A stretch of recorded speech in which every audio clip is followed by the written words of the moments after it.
Bonsoir, voici les titres de l'actualité de ce jeudi 5 octobre. La révolte populaire contre Slobodan Milošević à Belgrade, le Parlement, la télévision d'État envahie, les manifestants s'affrontent aux forces de l'ordre. Après l'annulation par le pouvoir des résultats du premier tour des élections, les émeutes à Belgrade auraient fait jusqu'à présent 30 blessés, au moins certains par balle. Après une nuit de dialogue difficile à Paris, Yasser Arafat et Ehud Barak sont partis chacun de leur côté, pas d'accord réel et toujours des violences à Gaza.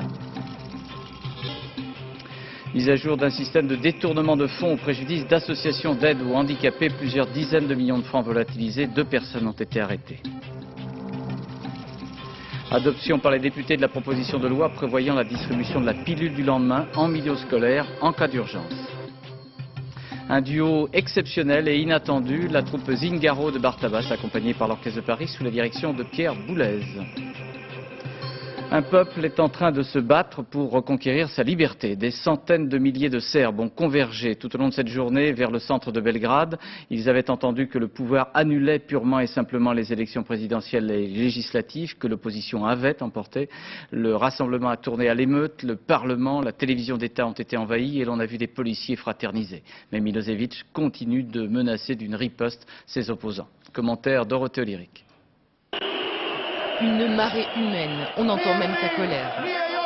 Ils sont venus pour réclamer le départ de Slobodan Milošević. En fait, ils ont pris d'assaut le Parlement.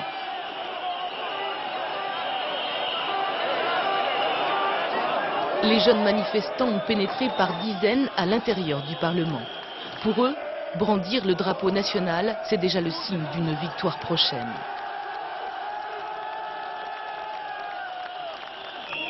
Les policiers ont tout de suite été dépassés par l'assaut.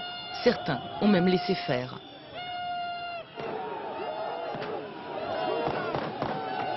Pour la première fois, l'opposition a réuni quelques 300 000 personnes. Mais l'explication de ce raz-de-marée est l'annulation pure et simple de l'élection présidentielle.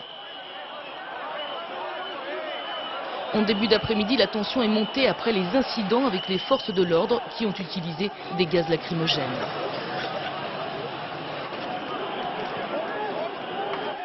Un peu plus tard, des policiers ont rallié le parti de la population, notamment autour de la télévision d'État. Vers 18 h, la télévision aux mains des manifestants a cessé d'émettre. Dans l'après-midi, pendant les émeutes, elle diffusait de la musique classique.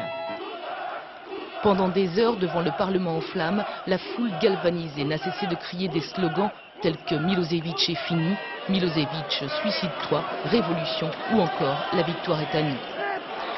Le processus électoral a laissé sa place ce soir à un processus révolutionnaire. Nous sommes en liaison avec notre correspondante à Belgrade, Alexandra Ilić. Alexandra, vous êtes, je crois, ce soir, en ce moment même au Parlement. Quelle est la situation? Que pouvez-vous nous décrire?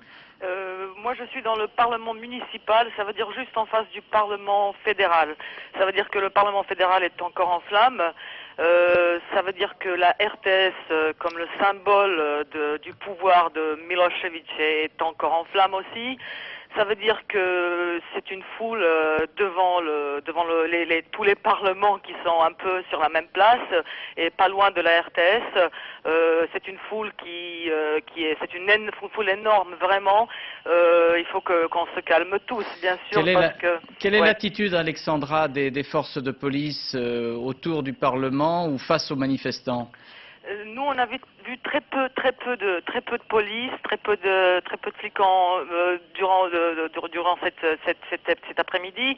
Il y avait à un moment donné, il y avait trois petits chars qui ont traversé, qui ont passé à côté des manifestants, qui montraient des signes d'otpor, ça veut dire de la résistance, qui voulait peut-être dire que là les soldats et l'armée ils sont avec le peuple qui est dans des rues.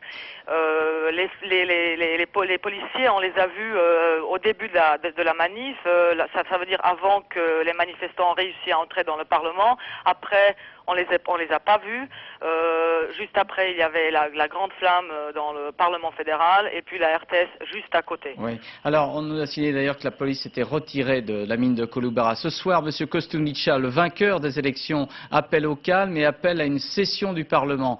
Comment est-ce que cela peut se passer? Berger. Voilà, c'est la question parce qu'il vient d'annoncer que dans 1 heure, le nouveau Parlement fédéral, il va se rassembler dans le Parlement fédéral. Alors ça veut dire qu'ils vont se rassembler dans un Parlement qui est en flammes. Comment ils vont réussir à faire ça, on ne sait pas, mais ce soir, j'ai l'impression que tout est possible. Alors, avez-vous le sentiment que Milosevic peut répliquer, peut riposter? Est-ce que des unités spéciales peuvent intervenir? Ce qu'on essaye de faire ici, c'est de calmer la foule pour ne pas partir vers le quartier où est la résidence de monsieur Milosevic. Car on est sûr qu'il y a quand même, il s'est assuré qu'il y a quand même il y a des soldats et l'armée qui peuvent le protéger. Alors la seule idée de l'opposition, c'est de calmer la foule, de ne pas y aller là-bas parce que ça peut vraiment provoquer des émeutes, si vous voulez. Il y avait déjà des gens qui étaient blessés. Il y avait beaucoup de docteurs qui sont un peu partout. On ne sait pas, on n'a pas de résultats encore. On n'a pas des vrais résultats qui étaient vraiment blessés. Est-ce qu'il y a des morts? Merci Alexandra. Je rappelle que vous étiez en direct du Parlement communal, en direct de Belgrade, où donc le président Koštunica, celui qui a été élu par les votes, légalement et légitimement, compte réunir une nouvelle session, mais on ne sait pas encore les conditions. Alexandra Ilić venait de nous décrire la situation très incertaine en ce moment-là à Belgrade. À Washington, le président Clinton a affirmé son soutien aux manifestants de Belgrade et le président Chirac, en déplacement dans le département du Cher aujourd'hui, appelait Slobodan Milosevic à ne pas jouer la politique du pire.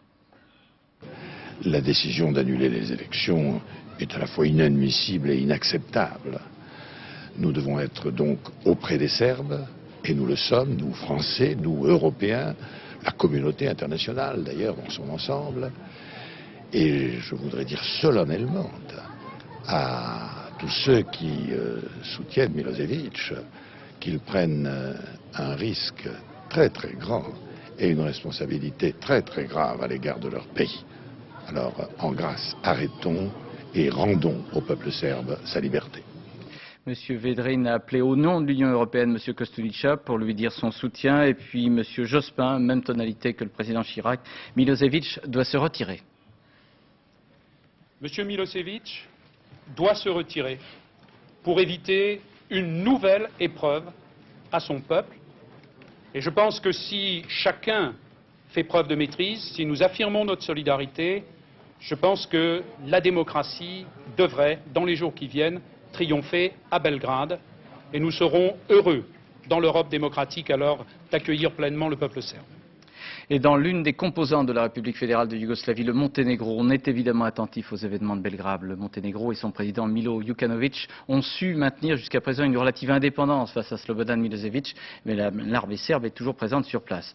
Jérôme Boni et Philippe Jasselin, vous êtes à Podgorica, la capitale du Monténégro. Comment a-t-on vécu cette journée ? Eh bien Claude, les habitants de Podgorica, ici dans la capitale du Monténégro, regardent avec beaucoup d'attention toutes ces images qui arrivent de Belgrade et qui les surprennent. La plupart d'entre eux ont boycotté les élections considérées comme des élections pour les Serbes. La majorité des Monténégrins sont pour une autonomie dans ce qui reste de la Yougoslavie. Ils ne veulent pas être le petit frère toujours aux ordres de Belgrade. Mais ils regardent avec beaucoup d'intérêt tout ce qui pourrait ressembler à un changement démocratique à Belgrade. Et alors que le président Milosevic prédisait lundi dernier que s'il partait, ça risquait d'aboutir à un éclatement de la Yougoslavie. Ici, au contraire, on a l'impression que s'il partait, s'il y avait un véritable changement démocratique, ça ne ferait que resserrer des liens très distendus entre le Monténégro et la Serbie. Mais en tout cas, tout ce qu'on souhaite ici, c'est que tous ces événements ne se terminent pas dans le drame. Et quand on entend des nouvelles de fraternisation entre les forces de l'ordre et les manifestants, on est bien sûr très rassurés. Merci Jérôme. Et ce jeudi à Belgrade, au cours duquel les opposants dans la rue ont cherché à obtenir ce que les urnes leur avaient légitimement donné, marque donc un 10e jour d'une volonté de pousser Slobodan Milosevic hors du pouvoir. Récit Anne Poncinet. La bataille des résultats commence dès la clôture des bureaux de vote au soir du dimanche 24. L'opposition annonce que son candidat Vojislav Koštunica a obtenu la majorité absolue. Le pouvoir, lui aussi, revendique la victoire. C'est le début des manifestations quotidiennes. Au lendemain du vote, 40 000 personnes fêtent le succès de l'opposition à Belgrade. Finalement, le 26, la commission électorale reconnaît que l'opposition est arrivée en tête, mais lui dénie la majorité absolue et appelle à un second tour. Le lendemain, la mobilisation de l'opposition monte en puissance. Le 27, ce sont cette fois 200 000 personnes qui se rassemblent à Belgrade. Il faut encore 2 jours à l'opposition pour lancer un appel à la désobéissance civile massive. Nous sommes le 29. Les Serbes sont invités à bloquer le pays à partir du 2 octobre, c'est-à-dire lundi dernier. C'est alors que les mineurs entrent en scène. 7500 d'entre eux déclenchent une grève dans la mine de Kolubara qui alimente les principales centrales thermiques de la région de Belgrade. Dans le pays, des initiatives similaires se multiplient. Mais le pouvoir s'entête. Slobodan Milosevic, qui se montre samedi à la télévision entouré par ses troupes, fustige les activités de ses adversaires politiques. La commission électorale rejette les plaintes de l'opposition et maintient le second tour. Lundi, comme prévu, le blocage commence. La contestation s'amplifie avec l'appel à la désobéissance civile et gagne les médias contrôlés par l'État. Hier, l'opposition lance un ultimatum à Slobodan Milosevic. Plus de 300 000 personnes manifestent dans une vingtaine de villes. Les policiers reçoivent l'ordre d'intervenir dans la mine de Kolubara. Mais ils semblent prêts de fraterniser avec les ouvriers et la journée se termine sans qu'ils aient réussi à reprendre le contrôle des lieux. Dans la soirée, les mineurs reçoivent même le soutien du candidat de l'opposition, Vojislav Koštunica. C'est au milieu de la nuit dernière, après une ultime rencontre à l'Elysée avec Jacques Chirac et Madeleine Albright, que le président palestinien Yasser Arafat et le premier ministre israélien Ehud Barak ont mis fin à leur très difficile dialogue pour tenter de revenir à une situation de processus de paix. Pas d'accord réel, mais certaines avancées. Les 2 hommes seront partis chacun de leur côté, M. Barak en Israël et Yasser Arafat en Égypte. Commentaire Claude Sampère. À Sharm el-Sheikh en Égypte, les discussions pour sauver la paix se sont poursuivies aujourd'hui sans Ehud Barak, le Premier ministre israélien. Des discussions à 3 donc entre Yasser Arafat, Madeleine Albright et le président égyptien Hosni Moubarak. En fin de journée, au cours d'une conférence de presse, le secrétaire d'État américain a qualifié la rencontre de Paris de succès. Elle a précisé que Yasser Arafat et Ehud Barak s'étaient engagés à restaurer le calme et qu'ils avaient tous les deux donné des ordres en ce sens. La nuit dernière à Paris, les discussions furent longues et difficiles. 6 heures de négociations non-stop à la résidence de l'ambassadeur américain. Les Palestiniens veulent une commission d'enquête internationale, les Israéliens refusent. Vers 22h30, la rupture est proche, Yasser Arafat menace de quitter la rencontre. 1 heure plus tard, le sommet se déplace à l'Elysée. Finalement, un accord est trouvé. Les Palestiniens acceptent de restaurer le calme à Ramallah, Naplouse et Netzarim, et les Israéliens s'engagent sur un redéploiement de leurs troupes. À minuit, Ehud Barak et Yasser Arafat posent ensemble devant les photographes aux côtés de Madeleine Albright et Jacques Chirac. 1 demi-heure plus tard, le président de la République souligne l'importance de l'événement. Le président Yasser Arafat, le Premier ministre Ehud Barak se sont assis autour d'une même table. Et ils ont ensemble cherché à retrouver le chemin de la paix. C'est un pas considérable. La rencontre de Paris a donc permis de progresser sur le chemin de la paix. Il reste maintenant à appliquer cet accord sur le terrain. Les actes de violence ont été moins nombreux dans la bande de Gaza aujourd'hui, mais il y a quand même plusieurs morts et blessés. Palestiniens et soldats israéliens ont échangé des coups de feu. L'armée israélienne a retiré ses tanks de Ramallah. Voici le reportage au carrefour de Netzarim à Gaza de nos envoyés spéciaux Alain Chalvron et Gilles Jacquier. 15h30 à Gaza, on prépare les cocktails Molotov. C'est devenu un rituel, l'heure du clash approche. Nous sommes sur le toit d'un immeuble palestinien qui surplombe une position israélienne. Ce fortin, qui abrite une vingtaine de soldats, est entièrement assiégé. 15h45, les premiers projectiles pleuvent sur le fortin. La réplique est brève, mais fulgurante.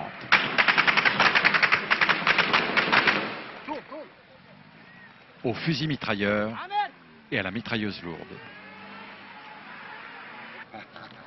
Panique générale.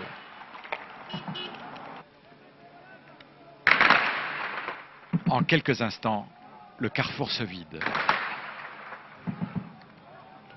La fusillade fera 12 blessés et 1 mort. Les ambulanciers de Gaza ont payé un lourd tribut à ces affrontements quotidiens depuis une semaine, 4 tués. Carrefour de tous les dangers, la colonie israélienne de Netzarim, enclave au cœur de Gaza, n'est qu'à 1 kilomètre de là. Ce fortin est une blessure au cœur de tous les Arabes et Palestiniens. Il ne devrait pas être là selon les accords de paix. Au même moment, Yasser Arafat rentre d'Égypte. L'air plutôt grave. Avant tout, il faut arrêter ce massacre de notre peuple. En attendant, au carrefour de Netzarim, la fusillade reprend. Un blessé de plus à Gaza.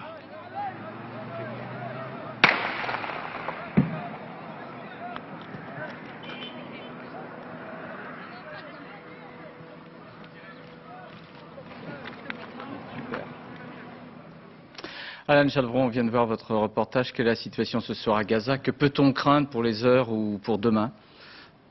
Écoutez, la situation est toujours extrêmement tendue. Ce que vous venez de voir dans le reportage, ce sont des scènes absolument quotidiennes. Tous les jours, depuis une semaine, il se passe exactement la même chose, avec des morts et des blessés.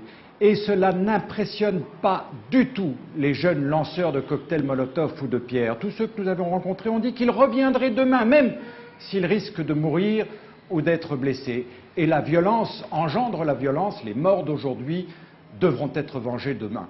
Cela dit, il y a en ce moment même des contacts entre l'autorité palestinienne et les Israéliens. Yasser Arafat, qui est rentré il y a 4 heures d'Égypte, s'est enfermé avec ses collaborateurs. Il pourrait avoir lui-même intérêt à faire baisser la tension, car la situation pourrait devenir hors de contrôle pour lui-même, si du moins il la contrôle encore. Tous ces jeunes, peut-être demain, ne lui obéiront plus. Et demain, effectivement, c'est le jour de tous les dangers, c'est vendredi, c'est jour de prière. Merci Alain. Monsieur Ehud Barak est donc rentré aussi en Israël, où certains se préparent à une journée de vendredi pire que les autres. Aussi, Monsieur Barak a-t-il semblé lancer un appel à l'Union nationale. Ce soir, il somme Yasser Arafat de choisir entre négociation ou confrontation. Correspondance Charles Anderlin. Il y a moins d'une heure, au cours d'une conférence de presse télévisée, Ehud Barak a rejeté sur Yasser Arafat la responsabilité de la violence de ces derniers jours. Il peut donner, a-t-il dit, l'ordre de faire cesser le feu sur les soldats et les citoyens de l'État d'Israël.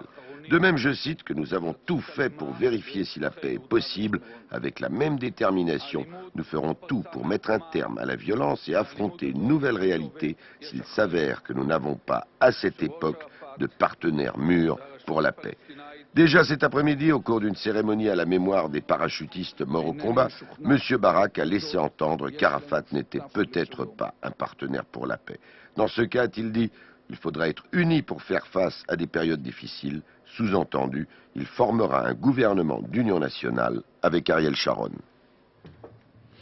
Charles Anderlin, ça paraît surprenant qu'il puisse former un gouvernement d'union nationale avec Ariel Sharon. Vous allez peut-être nous donner des explications. Et puis sur le différend qui semble se faire jour entre la France et Israël. Sur la participation de M. Sharon à un futur gouvernement, les Israéliens ont l'impression de vivre une période extrêmement grave. M. Barak, vous le savez, n'a pas de majorité au Parlement.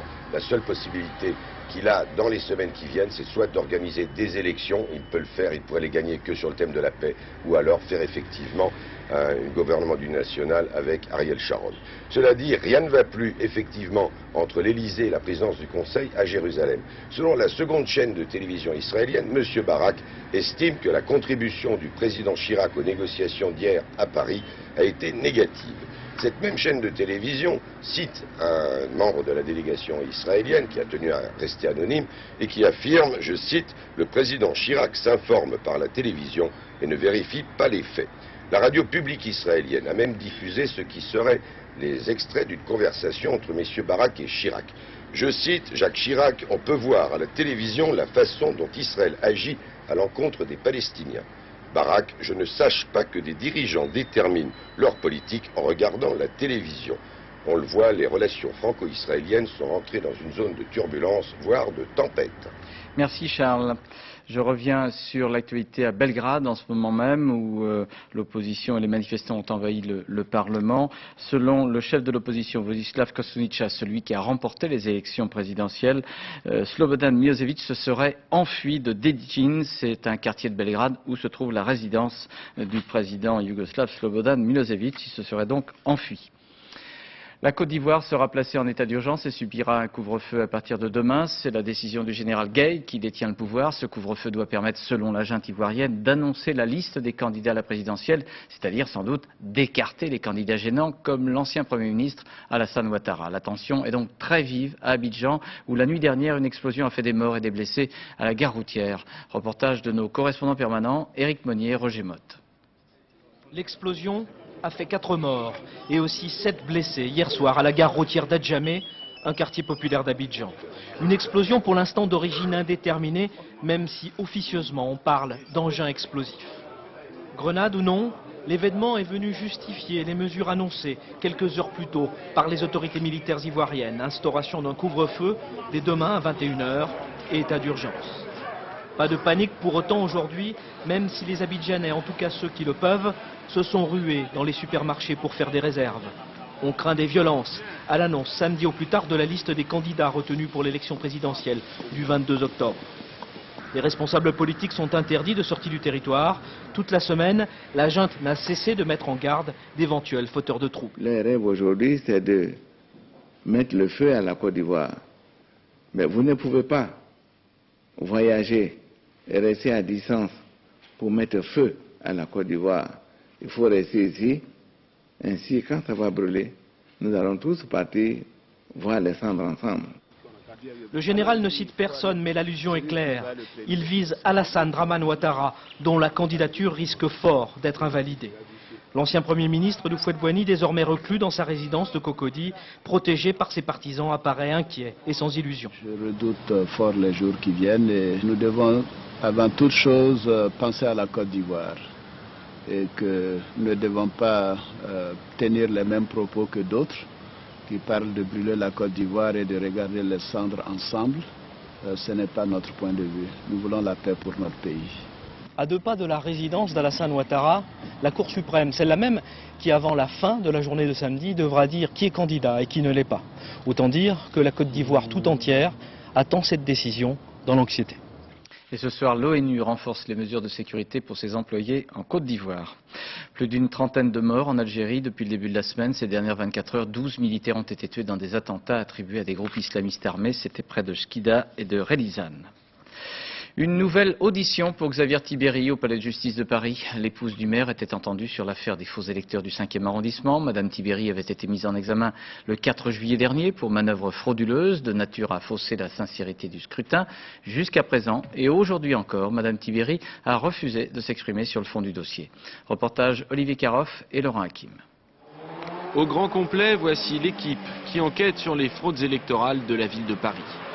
Au premier plan, les 2 juges d'instruction, Philippe Coire et Jean-Paul Vallat. Cet après-midi, ils ont convoqué Xavier Tiberi. 3 mois après sa mise en examen, l'épouse du maire de Paris doit s'expliquer devant eux pour la première fois sur le fond de l'affaire. L'interrogatoire dure près d'1 heure et demie. S'il vous plaît, pas d'appareil d'enregistrement, vous allez au rez-de-chaussée. Pour échapper aux caméras, Xavier Tiberi a tout prévu. Plusieurs témoins nous l'ont décrit, dissimulés par un grand manteau et un chapeau. La sortie se fait par l'accès des détenus. Quant aux vitres, elles sont parfaitement opaques. Pour échapper aux juges, la stratégie, elle, est limpide. Refuser de répondre. Xavier Tiberi demande l'annulation du dossier pour des motifs de procédure. Le plus important pour elle, continuer à soutenir son mari.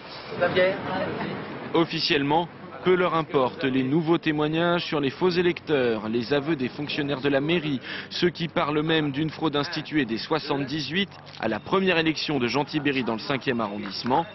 Le maire de Paris, lui, ne souhaite pas commenter ce genre d'histoire. 2 instructions judiciaires concernant des associations intervenant en faveur des personnes handicapées viennent d'aboutir à la mise en détention de 2 personnes et à la découverte de détournements de fonds portant sur plusieurs dizaines de millions de francs. C'est le Figaro qui le révélait ce matin. Explication Gilles Marinet avec Blaise Grenier et Guillaume Michel. L'association à but non lucratif est presque une institution. 1700 salariés, 22 établissements de santé, 250 millions de francs de chiffre d'affaires annuel. Aujourd'hui, elle reproche à son ancien secrétaire général d'avoir placé les fonds publics dans des opérations douteuses. Là, il y a eu quelque chose qui n'a pas été, c'est-à-dire qu'une association d'utilité publique, loi 1901, qui se met effectivement à faire de la spéculation comme un vulgaire boursicoteur, il y a quelque chose effectivement qui ne fonctionne pas et qui ne tourne pas rond.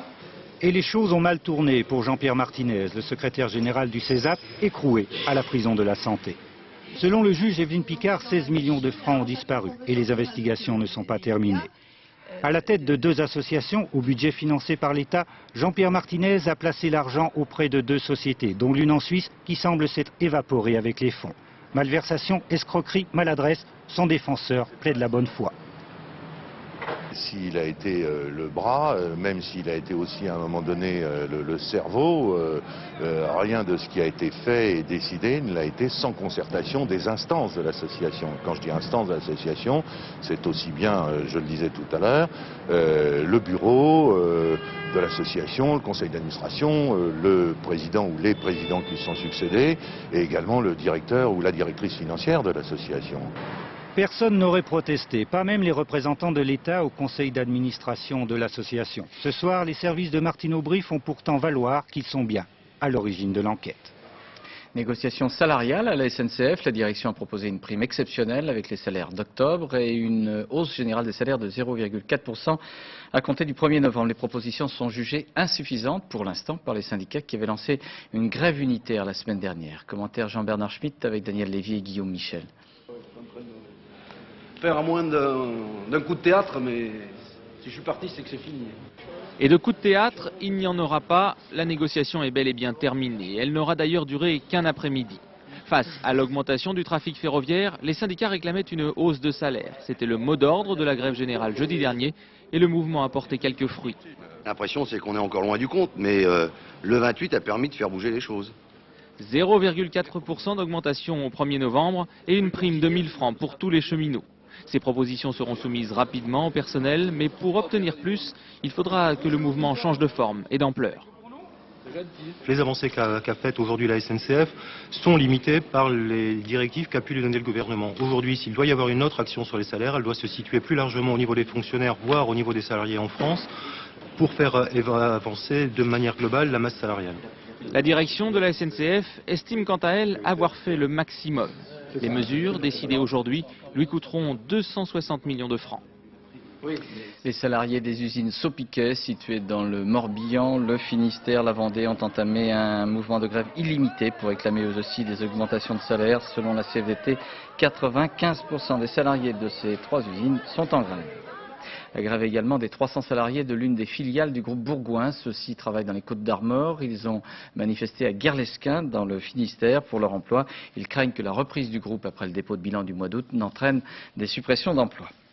À l'Assemblée nationale, une large majorité de députés a voté la proposition de loi socialiste prévoyant la distribution de la pilule du lendemain en milieu scolaire et en cas d'urgence. Le gouvernement a soutenu cette proposition avec un objectif, faire reculer la fréquence des grossesses non désirées chez les jeunes adolescentes. Analyse Dorothée Cochard. 1967, les femmes obtiennent le droit à la contraception. C'est une victoire. Mais à l'Assemblée nationale, on s'entoure de précautions. La pilule a des effets secondaires, ils ne sont pas encore bien connus. Elle doit être délivrée sur ordonnance et avec suivi médical. C'est ce qu'impose la loi Neuwirth. C'était nécessaire parce qu'à l'époque, les pilules étaient lourdement dosées. Et on savait que ça posait des problèmes il fallait être sûr que les femmes n'auraient pas de problèmes vasculaires, de problèmes de santé différents, parce que les hormones pesaient lourd. Aujourd'hui, les pilules ne sont plus un risque pour la santé, mais la loi n'a pas évolué, interdisant aux infirmières scolaires de prescrire la pilule du lendemain aux adolescentes.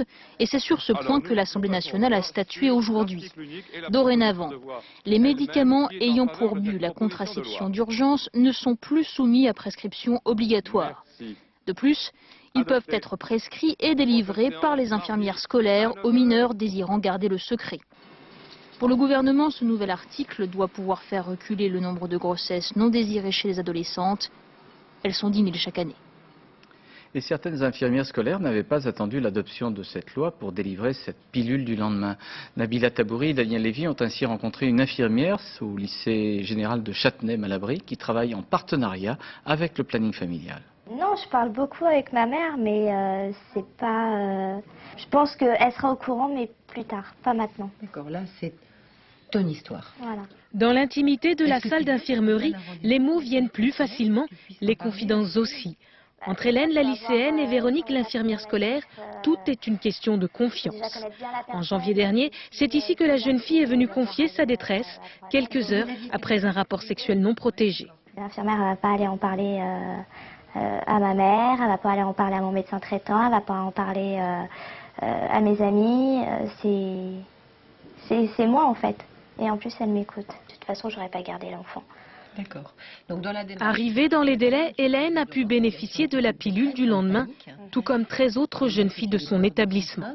Quand les jeunes filles arrivent à l'infirmerie, c'est vrai qu'elles sont dans un état de panique important.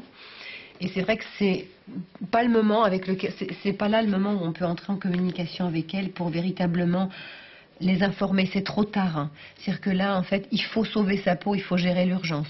Et l'urgence, Véronique a choisi de la gérer avec les médecins du planning familial tout proche.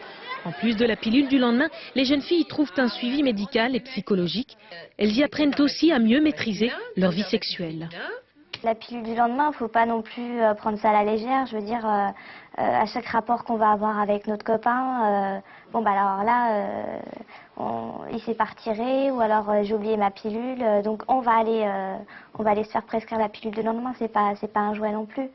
Plus encore que la loi, c'est la mobilisation quotidienne des infirmières scolaires comme Véronique qui permettra peut-être de réduire le nombre des grossesses de mineurs, 10 000 l'an dernier. À Saint-Dié, dans les Vosges, se tient jusqu'à dimanche le Festival international de la géographie avec un thème original cette année, la santé. En prenant connaissance de cette géographie de la santé en France, on découvre beaucoup de disparités et des régions, disons, plus dangereuses que d'autres en fonction de certaines habitudes de vie. Cette géographie de la santé paraît donc très utile pour le monde médical. Explication Benoît Thévenet et Jean-Paul Chausset. Habiter au nord, au sud, à l'est ou à l'ouest, en termes de santé, ce n'est pas équivalent. L'alimentation, les comportements, la culture, le niveau économique vont influer différemment suivant l'endroit où l'on vit. Le but de la géographie de la santé, c'est de cartographier ces différences. Et à partir de cet état des lieux, d'orienter la décision du décideur politique, de savoir où il faut allouer des ressources, où il faut mettre des maternités, où il faut faire de la prévention. Et ça sert également à creuser, à essayer de comprendre pourquoi des taux de cancer, par exemple, varient autant d'un endroit à l'autre. Donc de poser des pistes de recherche médicale notamment. Premier intérêt de la géographie de la santé, obtenir une photo instantanée. Cette carte, par exemple, est celle de la mortalité. Démonstration. C'est la mauvaise surprise de cette étude. Les inégalités de santé sont considérables en France et elles ne font que s'accroître. Selon une ligne qui part de la Bretagne, le Nord-Pas-de-Calais jusqu'à la Lorraine, et puis des Ardennes jusqu'au Massif central, on enregistre 180 décès pour une moyenne française de 100. Et à l'inverse, qui apparaît en bleu sur cette carte, où l'on peut enregistrer seulement 14 décès. Cartographier les évolutions. Par exemple, celle de l'obésité, mesurée ici chez les hommes de 18 à 25 ans. En 9 ans, le Grand Nord et le pourtour méditerranéen ont viré du jaune clair à l'orange. Ce qui veut dire qu'on est passé dans ces régions de 10 à 20% d'obèses dans la population.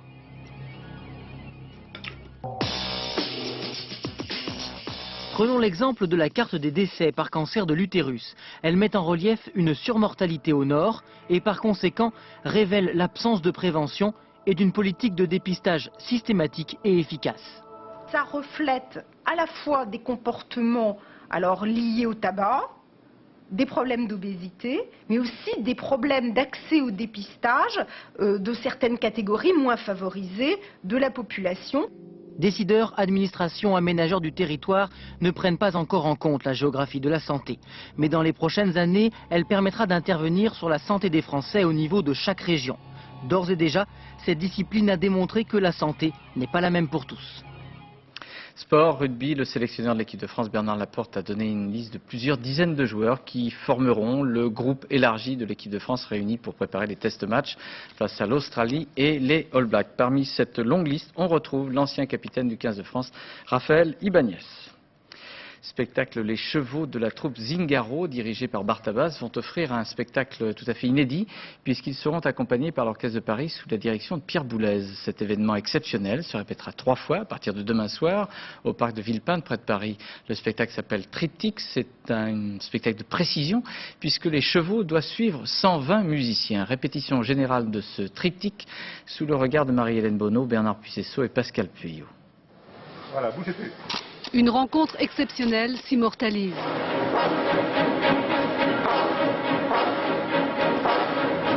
Pierre Boulez, il dirige 120 musiciens. Bartabas, lui, fait danser une trentaine de chevaux et cavaliers. Ensemble, ils jouent la même partition pour le spectacle triptyque.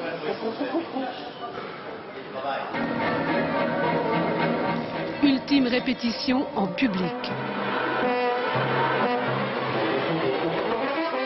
Le Sacre du printemps de Stravinsky est l'un des morceaux les plus difficiles à interpréter au dire des musiciens, et les chevaux vont s'adapter.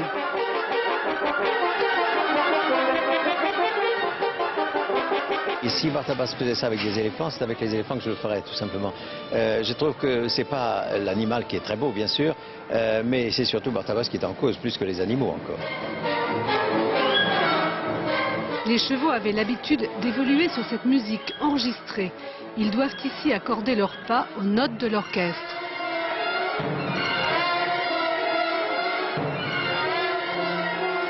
Les chevaux ont leur repère, et les cavaliers aussi ont leur repère. Les chevaux ne sont pas tout seuls, malgré tout, et les cavaliers ont leur repère, et donc tout ça a très bien marché dès la première fois.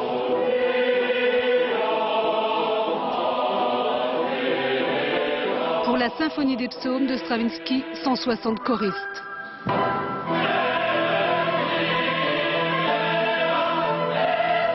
Quand le chef d'orchestre dirige, Bartabas s'incline devant l'artiste.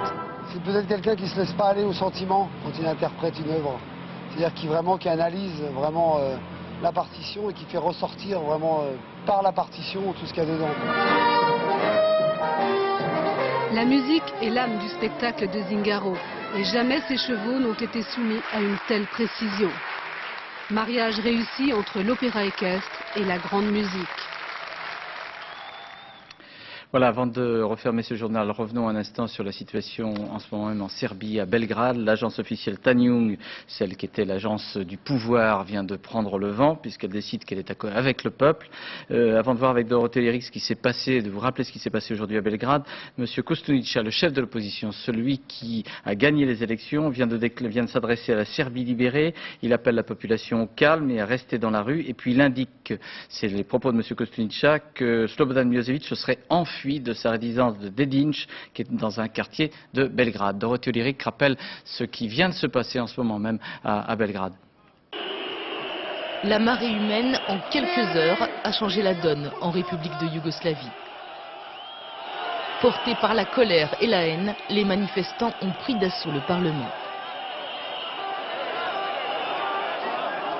Des émeutes aux allures de révolution. Ça veut dire que le Parlement fédéral est encore en flammes. Ça veut dire que la RTS, comme le symbole du pouvoir de Milosevic, est encore en flammes aussi. Ça veut dire que c'est une foule devant tous les parlements qui sont un peu sur la même place et pas loin de la RTS. C'est une foule c'est une foule énorme vraiment. Ce soir, le Parlement est aux mains de l'opposition, mais également la télévision. Dans la soirée, Vojislav Koštunica, le chef de l'opposition, s'est adressé à, je cite, la Serbie libérée en tant que président de la Yougoslavie. Et il a convoqué le nouveau Parlement à 21 h ce soir. Slobodan Milosevic, lui, est resté silencieux.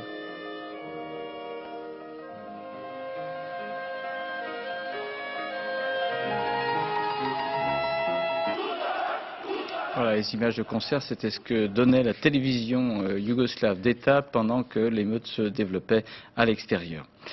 Nous arrivons à la fin de cette édition. Je vous dis que dans quelques instants, vous allez retrouver Sophie Davant pour la météo et Valérie Maurice pour le point route. Et puis à 20h50, bien sûr, comme chaque jeudi, envoyé spécial qui vous sera présenté par Bernard Benjamin. Les dernières actualités, le journal de la nuit, c'est à 1h avec Jean-Claude Renaud. Demain à 7h50, dans les 4 vérités, Gérard Morin recevra François Loncle, le président de la Commission des Affaires étrangères à l'Assemblée nationale. À 13h, vous retrouverez Gérard Rolls et à 20h, Béatrice Schoenberg. À lundi, bonsoir, merci.